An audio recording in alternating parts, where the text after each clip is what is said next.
Chapter 4. Randal and Jean. The little girl soon made everyone at Fairnilee happy. She was far too young to remember her own home, and presently she was crawling up and down the long hall, making friends with Randal. They found out that her name was Jane Musgrave, though she could hardly say Musgrave, and they called her Jean with their Scottish tongues, or Jean of the Kye, because she came with the cows who were driven home again. Soon the old nurse came to her like her near as well as Randal. Her ain bairn, her own child, as she called him. In the summer days, Jean, as she grew older, would follow Randal about like a little doggie. They went fishing together, and Randal would pull the trout out of the Carden burn or the burn of Peel, and Jeanie would be very proud of him and very much alarmed at the big, wide jaws of the yellow trout. And Randal would plate helmets with green rushes for her and him, and make spears of bulrushes, and play at tilts and tournaments. There was a peace in the country, or if there was war, it did not come quite near the quiet valley of the Tweed and the hills that lie around Fairnilee. In summer, they were always on the hills and by the burnsides. You cannot think, if you could not have tried, what pleasant company a burn is. It comes out of the deep black wells in the moss far away on the tops of the hills where the sheep feed, and the fox peers on its hole, and the ravens build on the crags. The burn flows down from lonely places, cutting a way between steep green banks, tumbling in white waterfalls over the rocks, and lying in black deep pools below the waterfalls. At every turn it does something new, and plays a fresh game with its brown waters. The white pebbles in the water look like gold.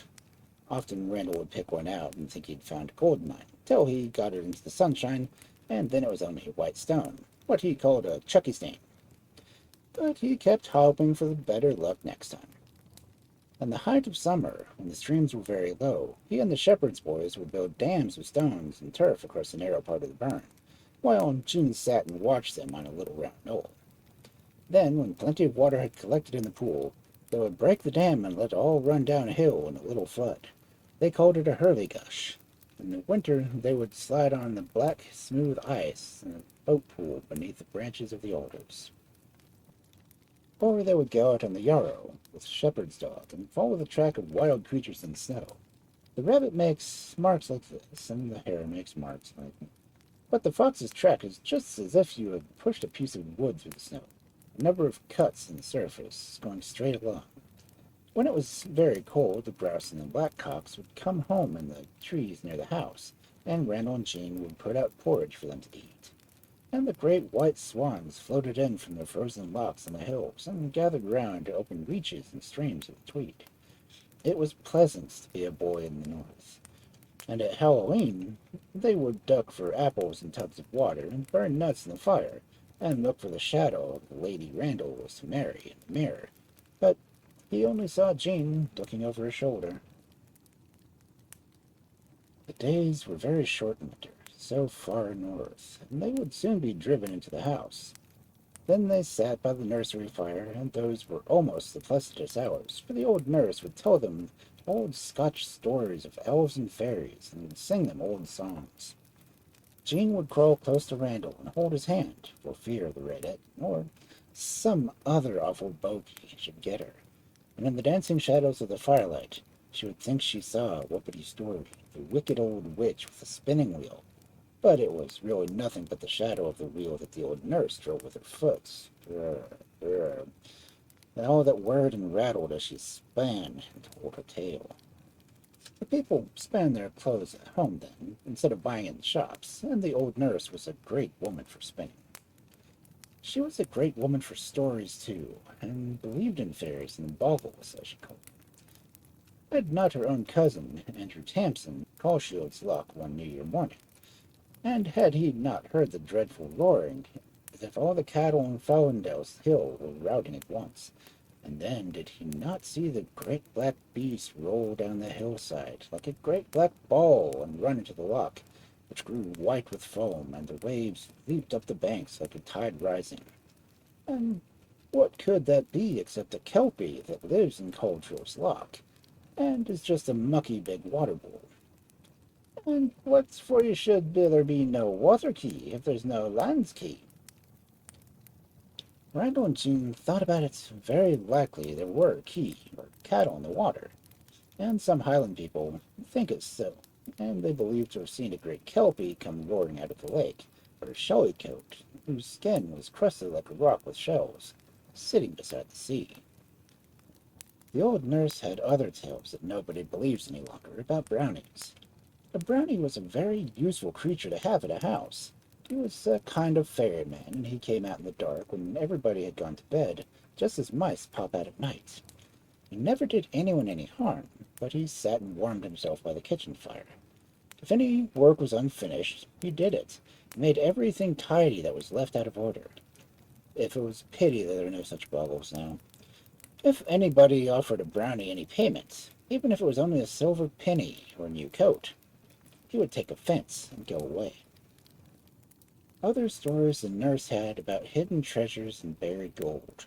If it believed her, there was hardly an old stone in the hillside that had gold under it, and the very sheep that fed upon the Aden hills, which Randall knew very well, had yellow teeth because there was so much gold under the grass. Randall had taken 2 scones or rolls out of his pocket for dinner and ridden over to the Elden Hills.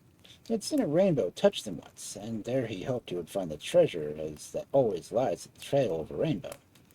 But he got very soon tired digging for it with his little dirk or dagger. He blunted the dagger, but he found nothing. Perhaps he had not marked quite the right place, he thought. But he looked at the teeth of the sheep, and they were all yellow, so he had no doubt that there was a gold mine under the grass, if he could only find it. The old nurse knew that it was very difficult to dig up fairy gold. Generally something happened when people heard their pickaxes clink on the iron pot that held the treasure. A dreadful thunderstorm or lightning would break out, or the burn would be flooded and rush down all red and roaring, sweeping away the tools and drowning the digger. Or a strange man that nobody had ever seen before would come up, waving his arms and crying out that the castle was on fire. And the people would hurry up to the castle and find that it was not on fire at all. When they returned, all the earth would be just as it was before they began, and they would give up in despair. Nobody could ever see the man again that gave the alarm. "Who could he be, nurse?" Randall asked.